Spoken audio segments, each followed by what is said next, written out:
Smoke hung heavy under the crystal chandeliers thick enough to taste. Nora stood by the ice sculpture, watching it weep onto the velvet carpet. Nobody breathed when Leo Rossi crossed the room. He didn't strut. He walked like a man who owned the floorboards beneath him. He stopped inches from her face, smelling of cold rain and expensive leather. He offered a scarred hand. "If you dance this waltz." He laughed, a harsh, grating sound. "I'll marry you." Music swelled from the corner of the ballroom. A string quartet scraping out a melody that sounded more like a funeral dirge than a waltz. Nora didn't take his hand. She stared at it. The knuckles were white thick with old scar tissue, the nails clipped brutally short. This wasn't the hand of a romantic lead in a cheap paperback. It was the hand of a man who broke things for a living. "I don't dance," she said. Her voice didn't tremble, but her stomach rolled. She hadn't eaten since noon. The cheap champagne she'd been nursing was turning acidic in her gut.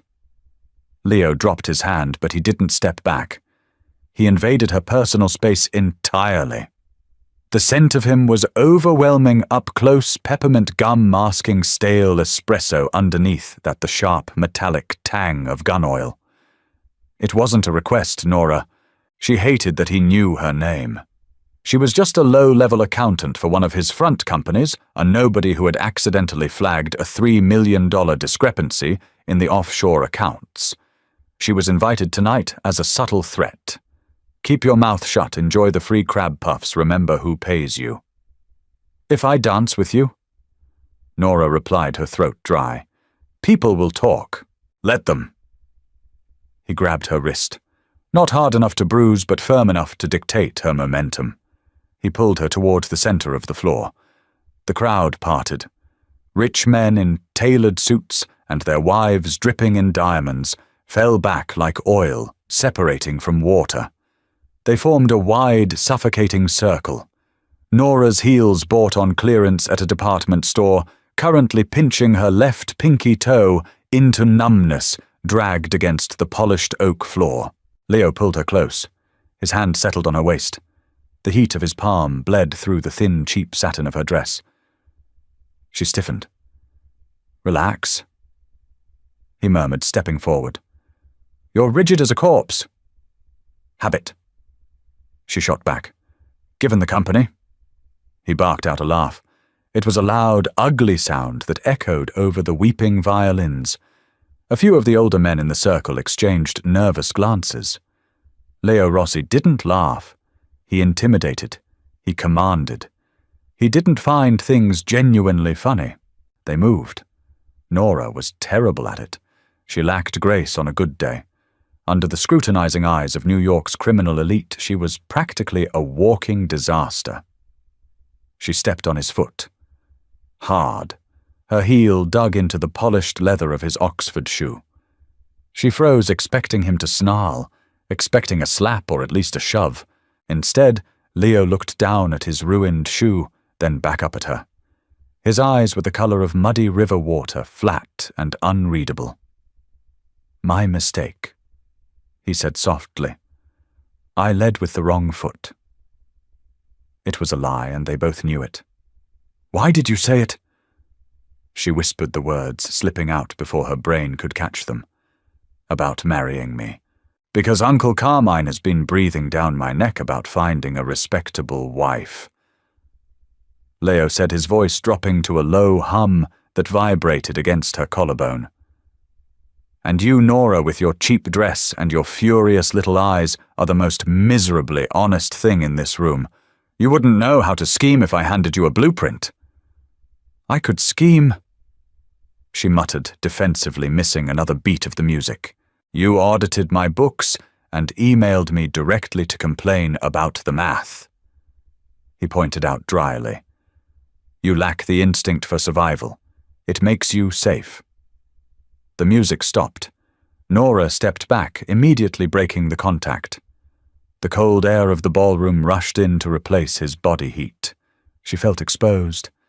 Leo adjusted his cuffs. He didn't look at her anymore. He looked past her to the men in the shadows. "I'll have a car take you home. Pack a bag. We go to City Hall on Monday." He turned and walked away. Nora stood alone in the center of the floor, the heavy silence of the room pressing down on her shoulders. She wanted to believe it was a joke, a cruel, drunken Mafia joke. But the way the other guests suddenly refused to meet her eyes told her otherwise. Morning tasted like stale tap water and copper. Nora woke up on a lumpy mattress staring at the water stain on the ceiling that looked vaguely like a map of Florida. The radiator in the corner clanked, coughing up weak heat. She rubbed her face, the cheap makeup from the night before flaking off her eyelashes. A dream. It had to be a bizarre, stress-induced fever dream. Then the knock came. It wasn't a polite tap. It was 3 heavy, measured thuds that made the flimsy wood of her apartment door rattle in its frame. Nora froze. She grabbed the baseball bat she kept under the bed, a rusted aluminum thing she'd found in an alley, and crept to the peephole. 2 men. One built like a brick wall, wearing a suit that strained at the biceps. The other older, thinner, with a nose that had been broken and reset slightly to the left. "Miss Nora!" The older one called out. His voice was gravelly tired. "Boss sent us. We got coffee." She didn't open the door. "Go away. I'm calling the police." The older man sighed. It sounded loud through the thin door. "The police work for the boss, sweetheart. And the coffee's getting cold. Just open up. We ain't here to break nothing." She lowered the bat. The bitter cynic in her brain took over. If they wanted her dead, they wouldn't have knocked. She unlocked the deadbolt and pulled the door open a few inches. The thin man handed her a paper cup. It was from the good bakery 3 blocks away. She took it cautiously. The cardboard was warm. "Leo expects you at the estate by noon." The man said, "Pack whatever you want to keep. The rest goes in the trash." "I live here," she said, wrapping her cold fingers around the cup. "Not anymore." 3 hours later, Nora was sitting in the back of a black SUV clutching a single duffel bag. It held 3 pairs of jeans, a handful of sensible sweaters, her laptop, and a ceramic mug her mother had given her before she died. Everything else, her mismatched plates, her wilting houseplant, her terrible curtains, she left behind. It was sickening how easy it was to erase her life. The Rossi estate wasn't in the city. It was out in Long Island, hidden behind high iron gates and thick rows of privacy hedges. When the car pulled up the gravel driveway, Nora felt a wave of profound nausea. The house was massive, built of cold grey stone. It didn't look like a home. It looked like a mausoleum. The thin man who told her his name was Sal led her inside. The foyer smelled of lemon pledge and dust. Despite the opulence, the marble floors, the sweeping staircase, the house felt dead. Empty. Leo was in the kitchen. It was a jarring sight. The ruthless boss of the Rossi syndicate was standing by a massive stainless steel stove wearing dark slacks and a white dress shirt with the sleeves rolled up. He was intensely focused on scrambling a pan of eggs. He didn't look up when she walked in. "Sal, leave us." Sal vanished. Nora stood awkwardly by the island, her duffel bag heavy on her shoulder. The kitchen was too quiet, save for the sizzle of butter in the pan. "Hungry?" Leo asked. He scraped the eggs onto 2 plates. "I think I'm going to throw up." Nora answered honestly. Leo paused. He looked at her, his dark eyes scanning her pale face. He slid a plate of eggs across the counter toward her. "Eat first, then throw up. The body needs fuel for panic." Nora dropped her bag. It hit the tiled floor with a dull thud. She sat on one of the high stools and stared at the eggs. They were perfectly cooked. She picked up a fork and took a bite. It tasted like ash, but she forced it down. "Why am I here?" she asked, her voice cracking. "Actually, why? Don't give me that garbage about my honest eyes." Leo leaned against the counter opposite her, eating his own eggs straight from the pan. He looked tired. The harsh daylight exposed the dark circles under his eyes, and the fine lines of tension around his mouth. My Uncle Carmine controls the supply routes in the south. Leo said, his voice flat. He's old school. He believes a man without a wife and an heir is unstable, unreliable. The other families are getting restless. They think I'm reckless. I need a grounding mechanism, a wife. Hire an actress? Actors talk, Leo said. They want money, they want fame, they get greedy. You, Nora, want nothing. You live in a shoebox, you eat ramen 4 nights a week, and you flagged a multi-million-dollar theft without asking for a cut. You're predictable. I'm boring, she corrected. Exactly. He put the pan down in the sink with a clatter. You marry me. We play the part. You get access to my bank accounts, a life where you never look at price tags, and nobody ever threatens you again. 5 years.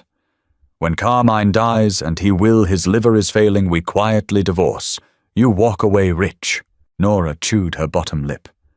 She looked around the sterile kitchen. She thought about her damp apartment, the constant anxiety of making rent, the soul-crushing monotony of her spreadsheets. And if I say no... Leo didn't blink.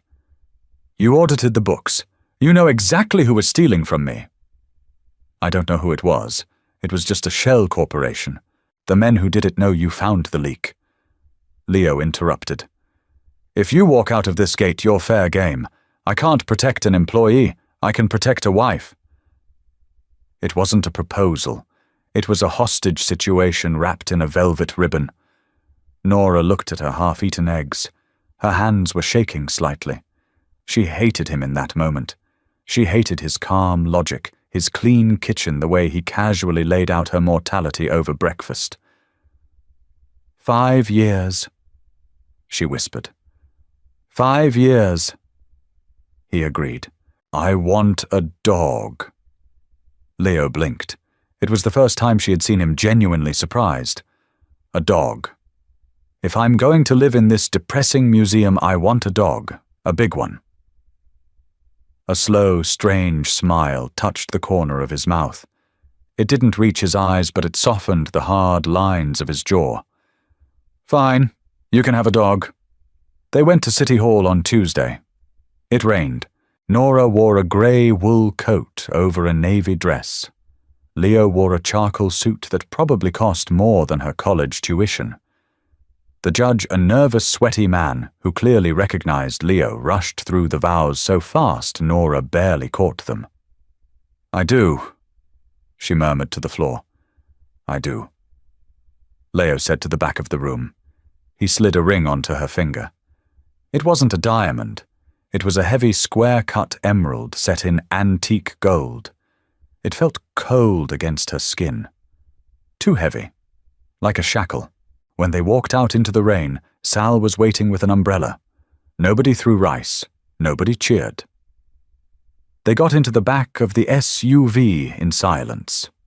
The first week at the estate was a masterclass in avoidance. The house was easily 10,000 square feet, which meant Nora could go entire days without seeing her new husband.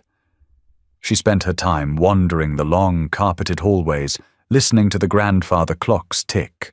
The staff consisted of Sal, a rotating crew of silent security men outside, and Rosa. Rosa was a compact, terrifying woman in her 60s who managed the house. She glared at Nora from the moment she walked in. Rosa smelled of bleach and peppermint, and she scrubbed the marble countertops with an aggression that bordered on violent. Don't touch the thermostats, Rosa told her on day 3, slapping a rag against the kitchen island. Mr. Rossi likes it at 66 degrees. It's freezing, Nora muttered, pulling her oversized sweater tighter around her shoulders.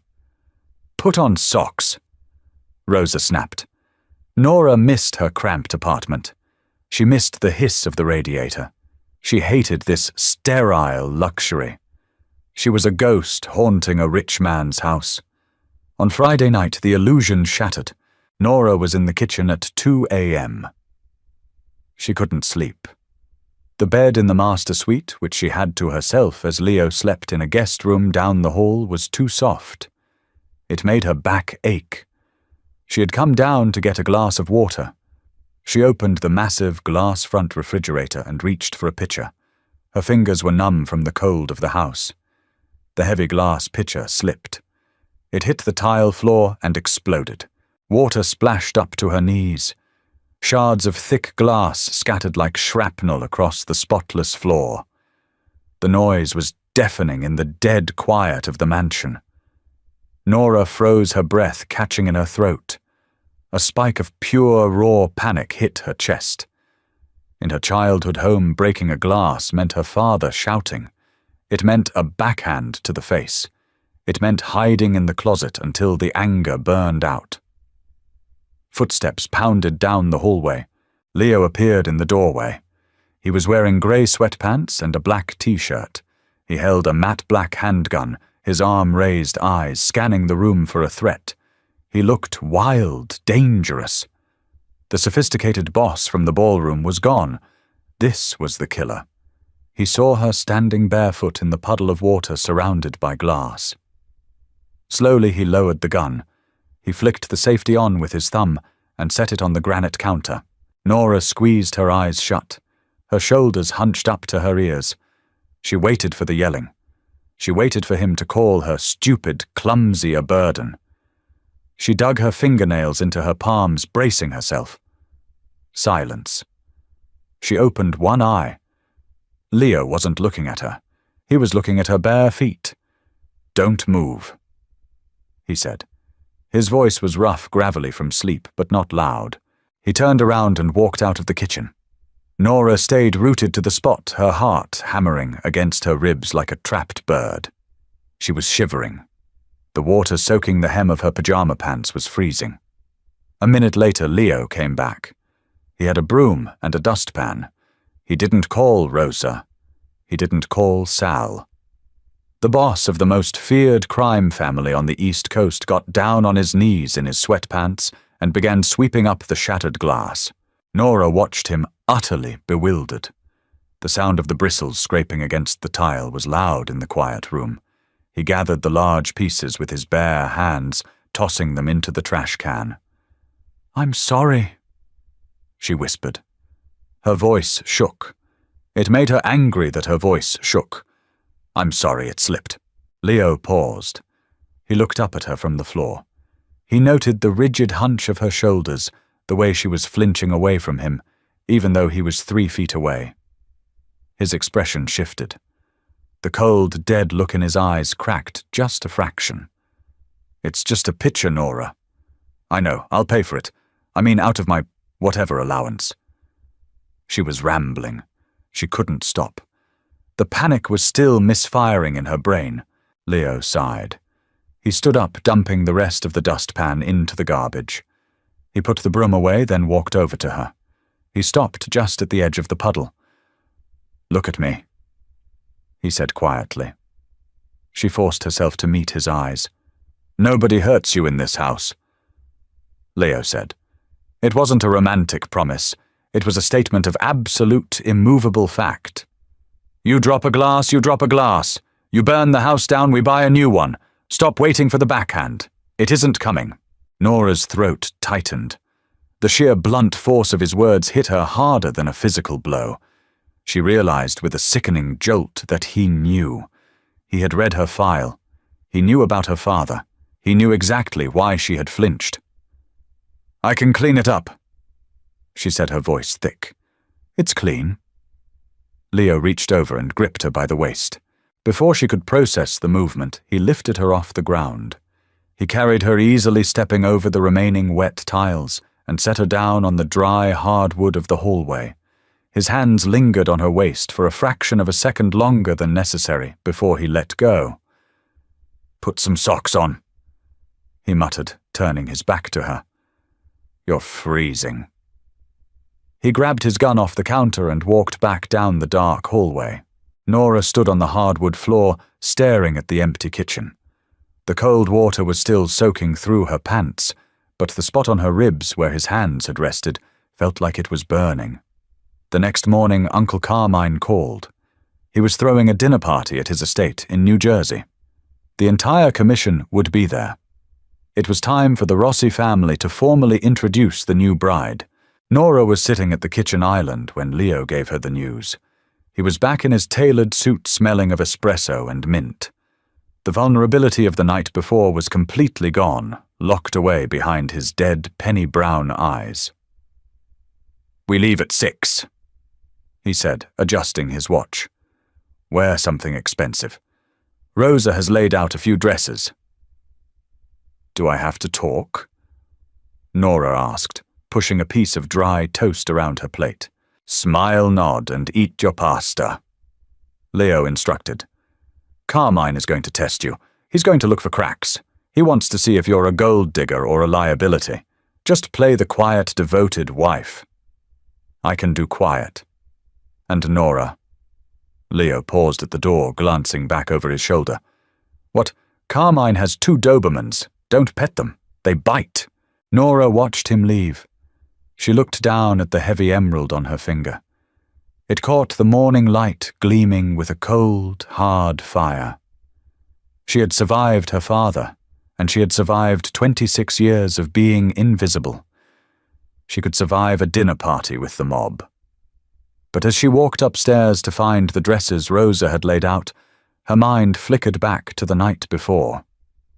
To the sight of Leo Rossi on his knees, sweeping up broken glass so she wouldn't cut her feet. The internal contradiction of the man made her stomach twist. A monster who swept the floor, a killer who told her to put on socks. She didn't know which version of him was the lie.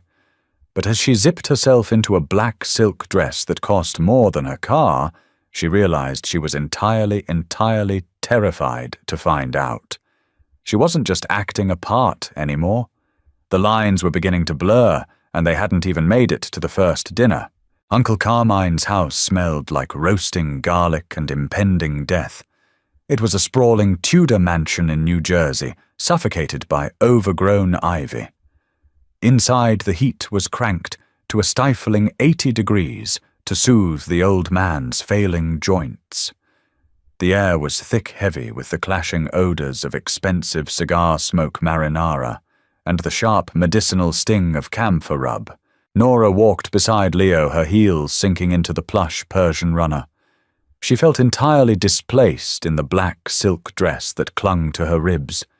It felt like armor made of tissue paper. Leo didn't hold her hand. He rested his palm lightly on the small of her back. His fingertips dug just slightly through the silk into her skin. It was a warning. Stay close. Stay sharp. The dining room was cavernous. A mahogany table stretched the length of it, flanked by men in suits who all looked like variations of the same blunt instrument. Thick necks, assessing eyes, heavy gold watches resting on the linen tablecloth. Their wives sat beside them, draped in diamonds and stiff smiles. At the head of the table sat Carmine Rossi. He was a decaying king. His skin was the color of old parchment hanging loosely over a skeletal frame, but his eyes were sharp. They were the same muddy river water color as Leo's, but where Leo's eyes were flat and unreadable, Carmine's were feverish. Hungry. "Leo!" Carmine rasped. He didn't stand. He gestured with a trembling hand holding a heavy crystal glass of red wine. "You brought the accountant." "I brought my wife, Carmine," Leo said. His voice was smooth, a low baritone that cut through the low murmurs of the room. He pulled out a chair for Nora. She sat. Her knees were shaking under the table, so she pressed them firmly together. "Wife," Carmine scoffed. The sound rattled in his chest like loose gravel. He leaned forward, fixing his gaze on Nora. "You don't look like a Rossi wife. You look like a substitute teacher." A few of the men at the table chuckled. The wives kept their eyes glued to their soup bowls. Nora's stomach clamped down. She wanted to shrink. She wanted to look at her lap and wait for the humiliation to pass, the way she used to when her father drank. But she felt Leo's presence beside her. He didn't say a word. He was waiting. She took a breath. The air tasted like copper and stale smoke. "I prefer the term auditor," Nora said. Her voice was quiet but steady. "And looking like a substitute teacher is exactly why nobody pays attention to me when I find $3 million missing from your supply chain, Mr. Rossi." The room went dead silent. The clinking of silverware stopped. Carmine's watery eyes widened. He looked at Leo, then back to Nora. "You got a mouth on you. I have a calculator," she corrected, picking up her water glass to hide the tremor in her hands. "I don't care about family politics. I care about ledgers, and your ledgers were bleeding." Carmine stared at her for a long, suffocating moment. Then he threw his head back and laughed. It was a wet, hacking sound that ended in a coughing fit. The man to his right patted his back nervously. "She's a cold one, Leo." Carmine wheezed, wiping his mouth with a linen napkin. "I like her. She's got no romance in her. Romance makes men stupid." Leo reached under the table. His large, calloused hand found Nora's knee. He squeezed it once, firm, warm, anchoring. "She serves a purpose, Uncle." The dinner was an endurance test. Plate after plate of heavy, rich food was pushed in front of her. Veal truffle risotto braised lamb. Nora couldn't eat any of it. Her throat felt tight, restricted by the overwhelming tension in the room. The men talked business-coded conversations about shipping containers in Newark and union reps in Queens. Nora kept her eyes on her plate, her posture perfectly straight. She felt the eyes of the other women on her. They were waiting for her to break, to cry, to excuse herself, to prove she didn't belong in their world. Suddenly, a low, guttural growl vibrated against the floorboards. From the shadows of the hallway, two massive Dobermans slinked into the dining room. They were sleek, muscle-bound beasts with cropped ears and yellow, unblinking eyes. They bypassed the other guests and headed straight for the newcomers. One of them stopped beside Nora's chair. It pressed its cold, wet nose against her bare thigh, sniffing aggressively. The smell of wet dog and raw meat wafted up. Nora froze. Every instinct screamed at her to pull away, to kick it, to run. "Don't pet them. They bite." She kept her hands flat on the table. She didn't look down. She stared straight ahead at a horrifying oil painting of a stag being hunted on the opposite wall. The dog let out a sharp, testing bark. Under the table, Leo's leg shifted. He didn't kick the dog. He simply moved his calf so it pressed firmly against Nora's, a physical barricade. "Heel, Brutus!" Carmine snapped. The dog ignored him, nudging Nora's hand with its snout. "I said heel." Carmine slammed his fist on the table. The dogs retreated, slinking back into the shadows. Carmine breathed heavily, glaring at Nora. "They smell fear. They smell the truffle oil on my risotto." Nora replied flatly. "It's pungent." Leo let out a quiet exhale beside her.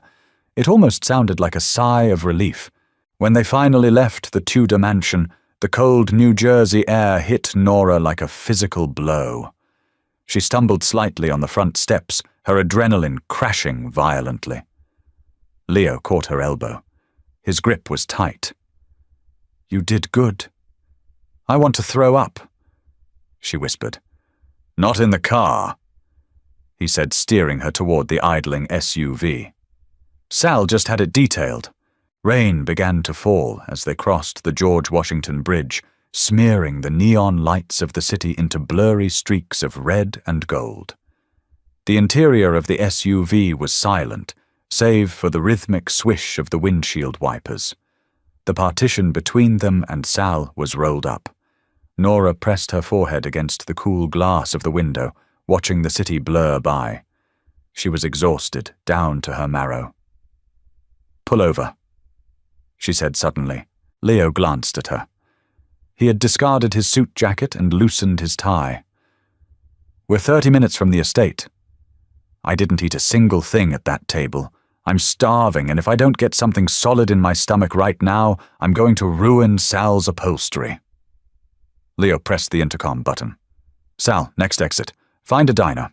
10 minutes later, the terrifying boss of the Rossi syndicate was sitting in a cracked red vinyl booth at a fluorescent-lit diner off the highway. The place smelled of old grease-burnt coffee and cheap lemon cleaner. It was 1 a.m. The only other patrons were a tired trucker at the counter and a pair of teenagers sharing a milkshake in the corner. Nora ordered a cheeseburger, fries, and a vanilla shake. Leo ordered black coffee. When the food arrived, Nora ate with a desperate, unladylike ferocity. She dipped her fries in the shake, ignoring the slight grimace on Leo's face. "You eat like someone's going to steal your plate," he observed, nursing his mug. "I grew up with 3 older brothers and a father who drank the grocery money," Nora said around a mouthful of burger. "You learn to eat fast." It was the most personal thing she had told him. She hadn't meant to say it. The exhaustion was eroding her filters. Leo didn't offer fake pity. He just watched her, his eyes tracing the line of her jaw. "Is that why you're an accountant? You like keeping track of things?" "I like rules," Nora said, wiping her mouth with a cheap paper napkin. "Math doesn't lie. Numbers don't get drunk and throw things. They just balance or they don't. And your books didn't balance. You shouldn't have dug so deep. It was my job." She stopped eating, suddenly losing her appetite. She looked across the sticky Formica table at him. In the harsh fluorescent light, he didn't look like a kingpin. He just looked like a tired man carrying too much weight. "Why didn't you just kill me, Leo, when I found the leak?" Leo traced the rim of his coffee mug with his thumb. The silence stretched between them, thick and heavy. "The men stealing from me," Leo said softly, "were my cousins, Carmine's nephews. I knew they were doing it. I was building a case to present to the commission so I could execute them legally by our laws." Nora's breath hitched. "And I stumbled into the middle of it. You blew the lid off it. You left a digital paper trail tracing the theft directly to them. If I killed you, it would look like I was covering up for them. If I let them kill you, it would look like I couldn't protect my own organization. So you married me. I secured you," he corrected. "A wife is untouchable. By marrying you, I told the commission that you acted on my orders. I made you a Rossi, and in doing so, I trapped my cousins. They can't touch you now without starting a war." Nora stared at the congealing cheese on her burger. She was a pawn, a living, breathing chess piece he had moved to block an attack. It shouldn't have hurt. She knew this was a business transaction, but a small, pathetic part of her chest ached. 5 years, she murmured, repeating the contract. 5 years, he agreed. "Then you vanish with enough money to buy your own island." Leo reached across the table. He didn't touch her, but he picked up one of her cold, leftover fries and ate it. It was an oddly intimate gesture, entirely at odds with the cold reality of their conversation. "Eat the rest of your burger, Nora," he said quietly. "We have a long war ahead of us." 3 weeks later, the dog arrived. Nora was sitting in the library trying to read a novel when Sal walked in. He looked distinctly uncomfortable, holding a thick, chewed-up leather leash. At the end of the leash was not a golden retriever or a fluffy spaniel. It was a pit bull mastiff mix. The dog was massive, easily 80 pounds of solid scarred muscle. Its coat was a patchy brindle, and half of its left ear was missing. It looked like it had survived a war and possibly started it. "Boss said you wanted a dog," Sal muttered, keeping a tight grip on the leash. "Found this one at a kill shelter in the Bronx. They were going to put him down today. Said he was unadoptable. Too aggressive." Nora set her book down. She slid off the leather reading chair and knelt on the expensive Persian rug. "Don't get too close, miss," Sal warned. He snapped at one of the guards outside. Nora ignored him. She looked at the dog. The dog looked back. Its eyes were amber-rimmed with red, full of a deep, exhausting suspicion. It didn't growl, but its body was rigid, preparing for a blow. Nora recognized that posture. She didn't reach out her hand. She just sat there, making herself as small and non-threatening as possible. What's his name? Shelter called him Killer, real creative. His name is Barnaby. Nora decided. Sal snorted. That's a ridiculous name for a dog that looks like it eats tires. Barnaby, Nora repeated softly. Slowly, agonizingly, the dog took a step forward, then another. It lowered its massive, blocky head and sniffed her knee. Nora stayed perfectly still. After a full minute, Barnaby let out a heavy sigh and collapsed onto the rug, resting his heavy chin on her thigh. Nora gently placed a hand on his scarred neck. The fur was coarse but warm. A knot in her chest, one she hadn't realized she was carrying, loosened. Well, I'll be damned, Sal muttered. He dropped the leash and walked out. From that day on, Barnaby was her shadow. He slept at the foot of her bed, followed her through the echoing hallways, and sat under the island while she ate breakfast. He hated Rosa's mop, terrified the gardeners, and completely ignored Sal. But his reaction to Leo was entirely different. The first time Leo encountered the dog, he was coming home late from a meeting. Nora was in the kitchen making tea with Barnaby asleep on the floor. Leo walked in, taking off his suit jacket. Barnaby woke up instantly. The dog stood, the hair on his back rising. A low, rumbling growl started in his chest. Leo stopped. He looked down at the massive dog. He didn't flinch. He didn't reach for the gun holstered at his hip. He just stood completely still, his dark eyes locking onto the dog's amber ones. "Stand down," Leo commanded. His voice wasn't loud, but it carried an undeniable weight of authority. Barnaby stopped growling. He cocked his head, assessing the man. Then, shockingly, the dog walked over, sat at Leo's feet, and offered a heavy paw. Leo looked at Nora, a rare, genuine smirk crossing his face. "He respects power. He respects the smell of the steak you had for dinner." Nora shot back, though she was smiling too. It was a small, fragile moment of domesticity. A glimpse of a normal life inside a gilded cage. It ended 3 days later. Nora was walking Barnaby around the perimeter of the estate. It was dusk. The air was crisp, smelling of pine needles and damp earth. She liked this time of day. The shadows hid the high walls and the security cameras. For an hour she could pretend she was just a woman walking her dog in a park. Barnaby stopped suddenly near the southern tree line, his ears pinned back. He let out a vicious, snarling bark, pulling hard on the leash. "Barnaby, no," Nora commanded, trying to pull him back. Then she saw it. Nailed to the trunk of an old oak tree just inside the wrought iron fence was a piece of white paper. Nora froze. Her heart hammered against her ribs. She looked around the encroaching darkness, suddenly feeling suffocating. The security guards were supposed to patrol this sector every 15 minutes. How did someone get close enough to the fence to do this? Keeping a tight grip on Barnaby's leash, she slowly approached the tree. It wasn't just paper. It was a photograph. It was a picture of her taken from a distance. She was sitting in the diner from weeks ago, eating a burger. A red X was drawn over her face in thick, permanent marker. Pinned to the photograph with a rusted nail was a small, delicate silver chain. Nora touched her throat. The silver chain her mother had given her. She had lost it 2 days ago. She thought it had just fallen off in the house. Someone had been inside. A wave of pure ice washed over her. The 5-year contract. The illusion of safety. It was all a lie. The untouchable wife was standing in the crosshairs. Behind her, the crunch of gravel signaled approaching footsteps.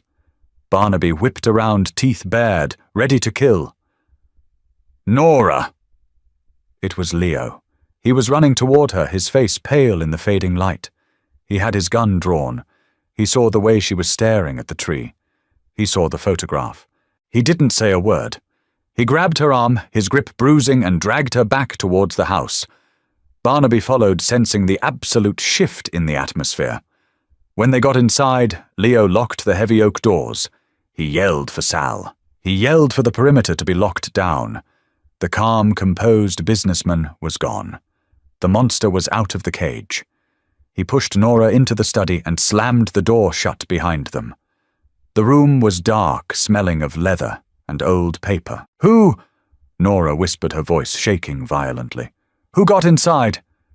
Leo paced the room like a caged animal. He dragged a hand through his hair, messing up the perfect styling. His eyes were wide, feral. "Carmine's nephews." Leo snarled. "They know I'm moving against them. They know I have the ledger. They're trying to force my hand." "They got into my room, Leo. They took my necklace." Leo stopped pacing. He looked at her. Really looked at her.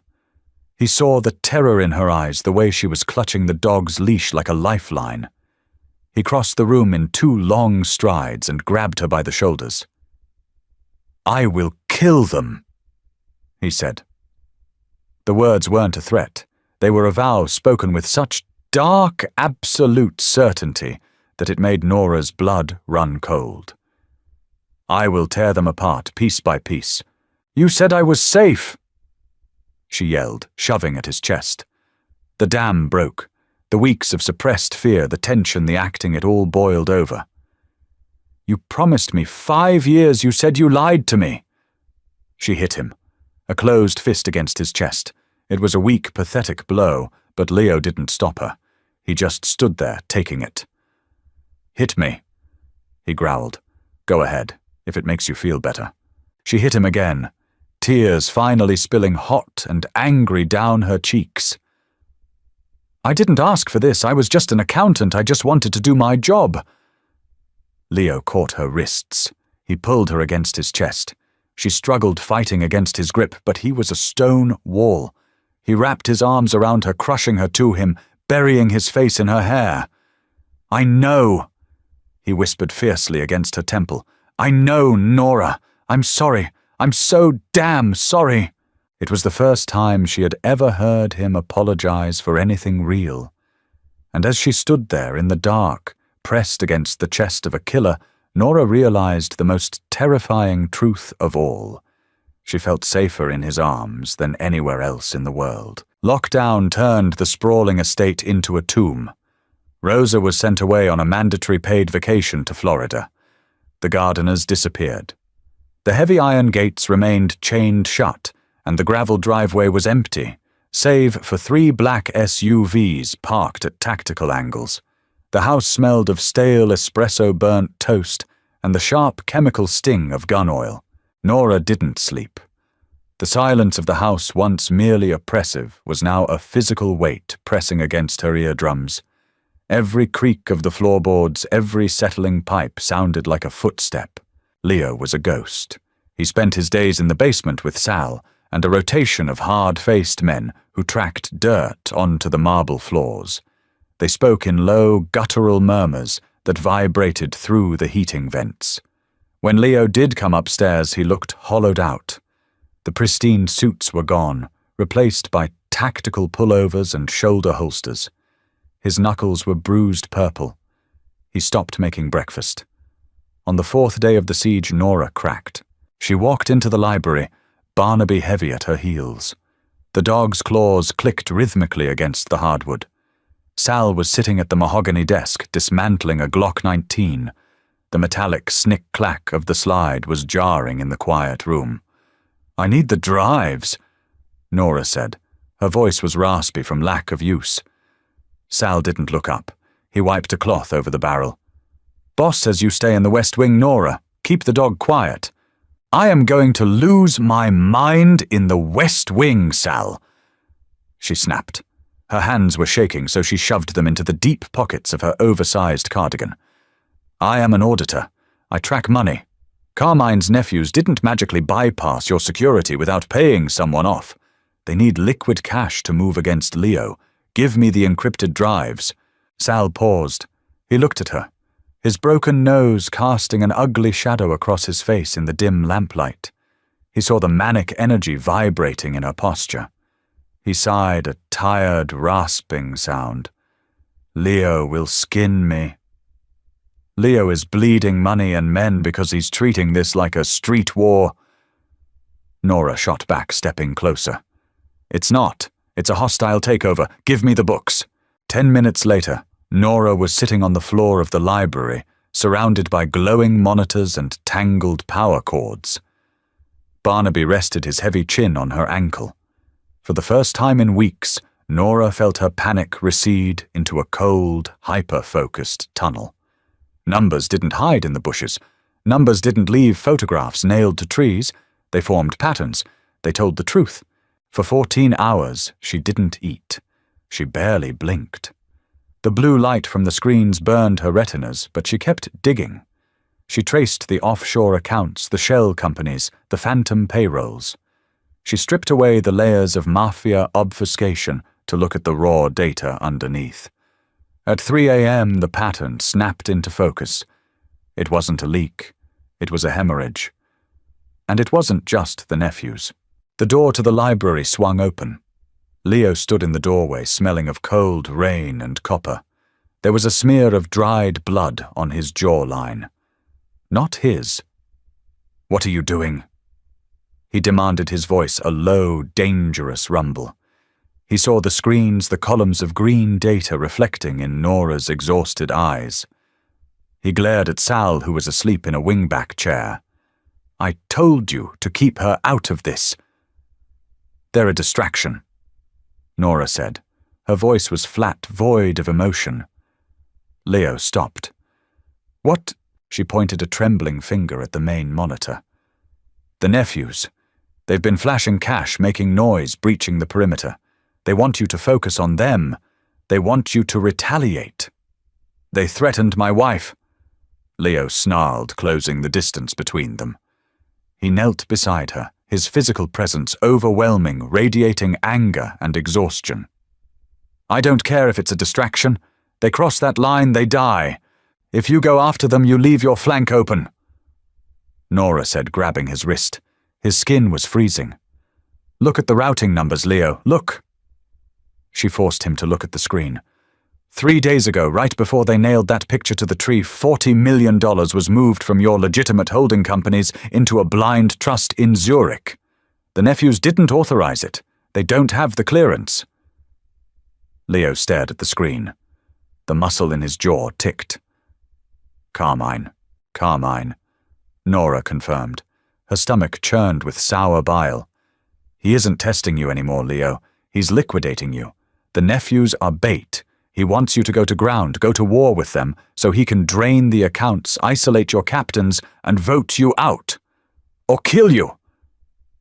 The silence that followed was suffocating. Leo didn't move. The unstoppable force of the Rossi family was suddenly very still, staring at a spreadsheet that proved his own blood was actively plotting his murder. He closed his eyes.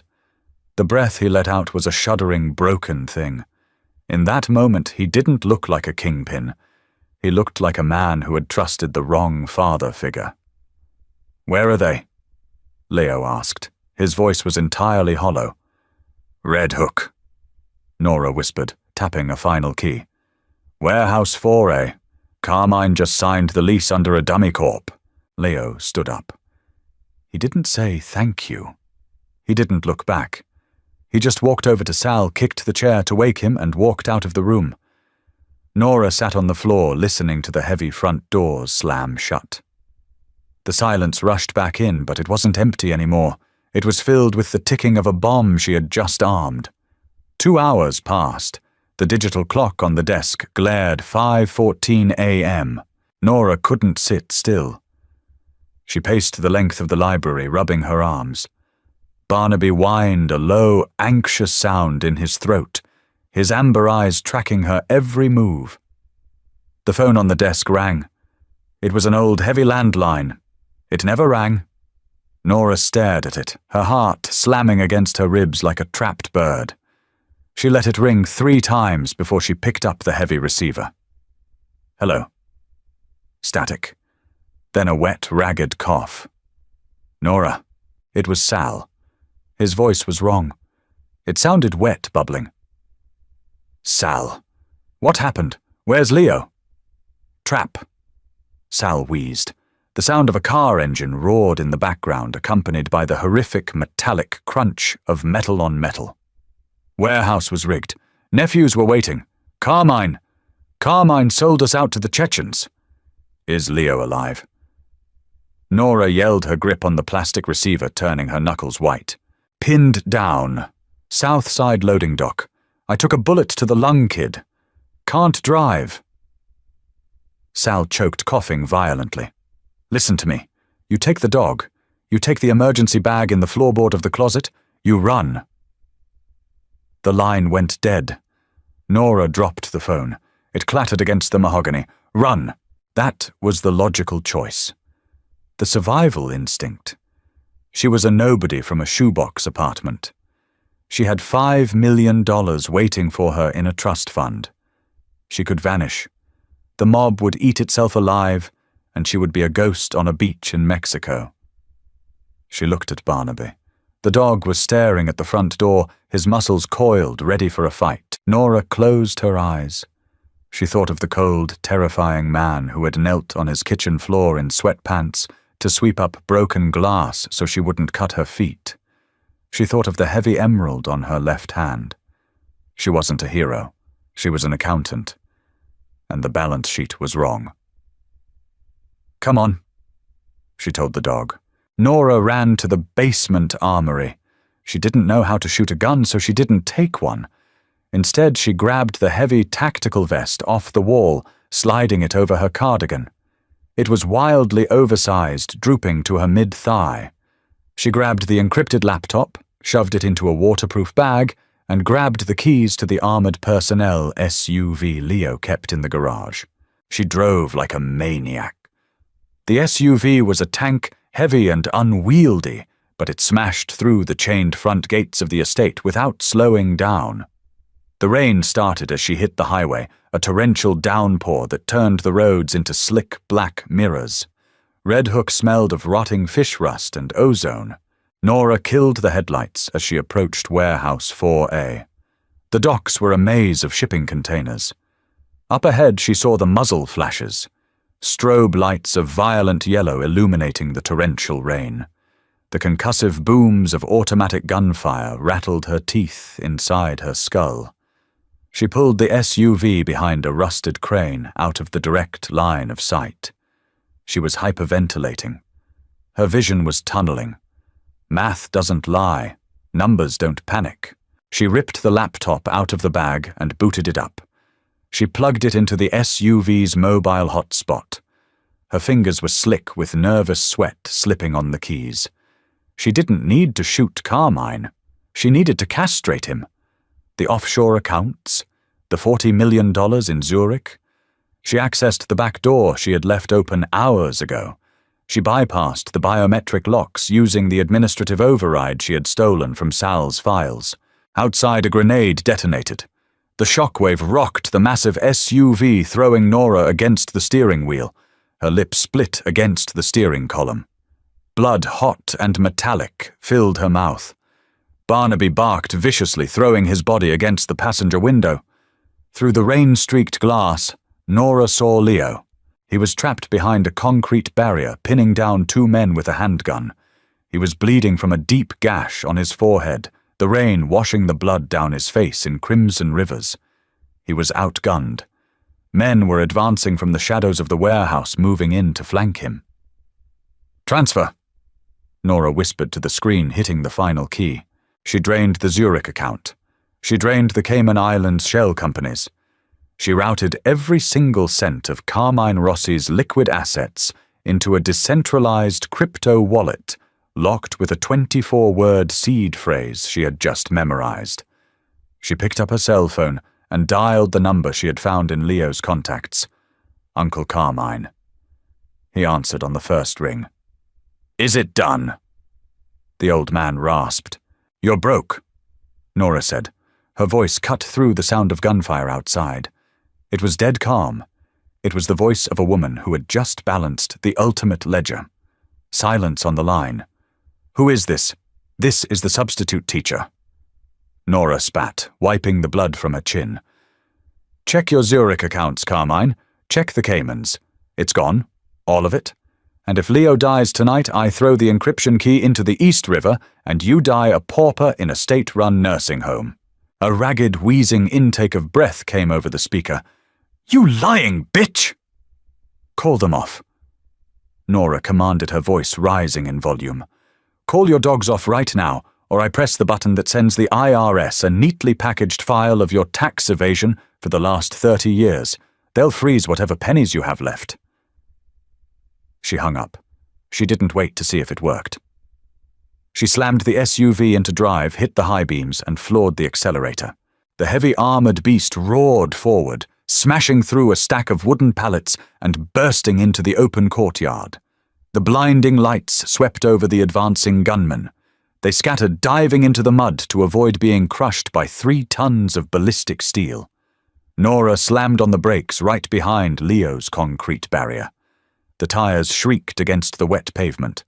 She threw open the heavy passenger door. Get in! She screamed over the rain. Leo didn't hesitate. He vaulted over the concrete, his face a mask of shock and fury, and dove into the passenger seat. Barnaby snapped at him, recognized the smell of his blood, and licked his face instead. Bullets pinged violently against the armored glass as Nora threw the car into reverse tires, spinning wildly in the muck before catching traction. She tore out of the shipping yard, leaving the warehouse in a cloud of diesel smoke and shattered asphalt. The cab of the SUV was silent except for the heavy, ragged breathing of its occupants. Leo leaned his head back against the headrest. He was clutching his ribs. Blood soaked through his tactical shirt. He looked at Nora. He looked at her split lip, the oversized bulletproof vest swallowing her frame, her white-knuckled grip on the steering wheel. You're out of your mind. He breathed a mixture of awe and horror in his voice. I'm an accountant. Nora replied, her hands shaking so badly she could barely keep the car straight. I balance the books. Carmine has 0 balance. Leo closed his eyes. A wet, coughing laugh escaped his chest. It wasn't the harsh, terrifying bark from the ballroom. It was real. It was relieved. Drive, he whispered. 6 months later. The air in the Rossi estate was different. The heavy, suffocating gloom had been ripped out, replaced by sunlight and open windows. The iron gates were open. Carmine Rossi had suffered a massive stroke 2 days after the incident at Red Hook. The stress of losing his empire combined with his failing health had destroyed him. The nephews stripped of their funding were quickly rounded up by the commission and handled quietly. The war was over before it ever truly began. Nora sat at the kitchen island. She was wearing a pair of comfortable linen pants and a soft sweater. Her bare feet rested on Barnaby's warm side. The dog was snoring loudly, twitching in his sleep. A cup of Earl Grey tea steamed in front of her. Beside it lay a thick manila envelope. Footsteps sounded in the hallway. Leo walked in. He looked different. The dark circles under his eyes were gone. The tense, coiled spring posture had relaxed. He was wearing faded jeans and a white t-shirt carrying a basket of fresh vegetables from the garden Rosa had insisted on planting out back. He set the basket on the counter and began washing tomatoes in the sink. Nora watched his hands. The thick scar tissue, the blunt nails. They didn't scare her anymore. Sal is coming by at noon, Leo said over his shoulder, drying his hands on a towel. Sal had survived his lung puncture and was currently enjoying a heavily medicated semi-retirement, mostly managing the legitimate trucking routes. I know. He texted me. He wants me to look at the tax filings for the new logistics hub. Nora tapped the manila envelope. You left this on my desk. Leo stopped wiping his hands. He turned around, leaning his hips against the counter. The kitchen, once a place of sterile, cold transactions, suddenly felt very small. Those are the annulment papers, Leo said quietly. His muddy brown eyes held hers unflinching. And the transfer deeds. The 5 million is already in a clean account under your maiden name." Nora didn't touch the envelope. "It's only been 6 months. The contract was for 5 years. The contract was to protect you from Carmine." Leo corrected. He took a step closer, stopping just across the island from her. "Carmine is dead. The commission is fractured. The legitimate businesses are running clean because you rebuilt the entire infrastructure from the ground up. You don't need my protection anymore, Nora. You're the most powerful person in this family now, and you don't even carry a gun." It was true. Over the last 6 months, Nora hadn't stepped back. She had stepped up. She took control of the ledgers, funneling the dirty money through a labyrinth of legitimate investments until the Rossi family was less of a mafia syndicate and more of a ruthless corporate conglomerate. The old bosses feared her spreadsheets more than they ever feared Leo's enforcers. "I brought you into a nightmare." Leo continued, his voice rough.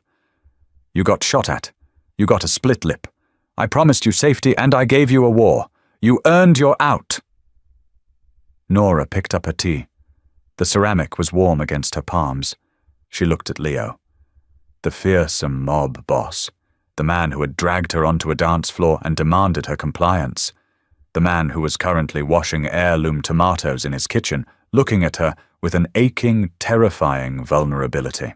The cynic in her brain screamed to take the money, to run to a beach, to be safe. But safety was boring. Safety was a lumpy mattress and a water stain on the ceiling. Nora reached out. She picked up the manila envelope. Leo's jaw tightened. He looked away, staring hard at the marble countertop, bracing himself for the rejection he believed he entirely deserved. Slowly, deliberately, Nora ripped the heavy envelope in half. The sound of tearing paper was loud in the quiet kitchen. Leo's head snapped up. She ripped the papers again, quartering the legal documents, and let the pieces fall into the trash can beside the island.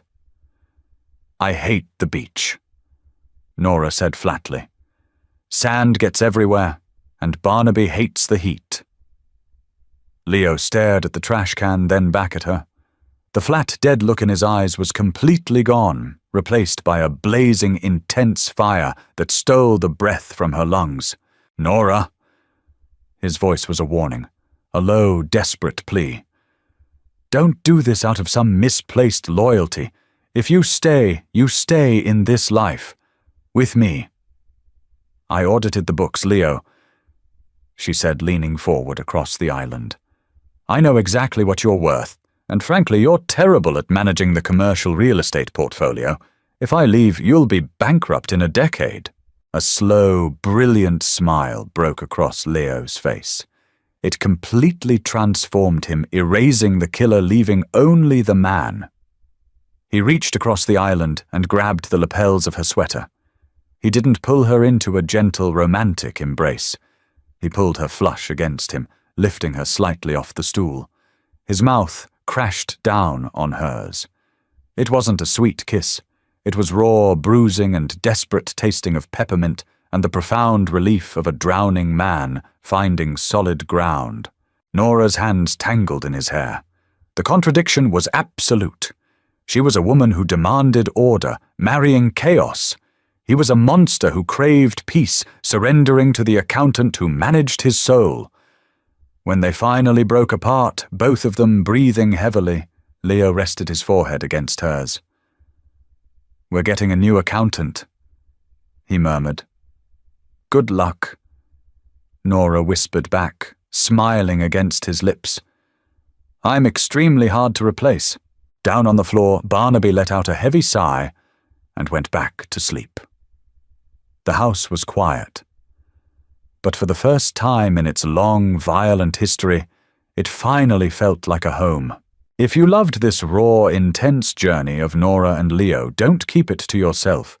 Smash that like button, subscribe to the channel, and hit the notification bell, so you never miss another gripping story. Share this video with your fellow romance and drama lovers. Let's build a community of people who crave stories with real bite and complex characters. Drop a comment below. What was your favorite twist, and what kind of fierce protagonist do you want to see next? Your support keeps these stories alive. Like, share, subscribe, and stay tuned for more.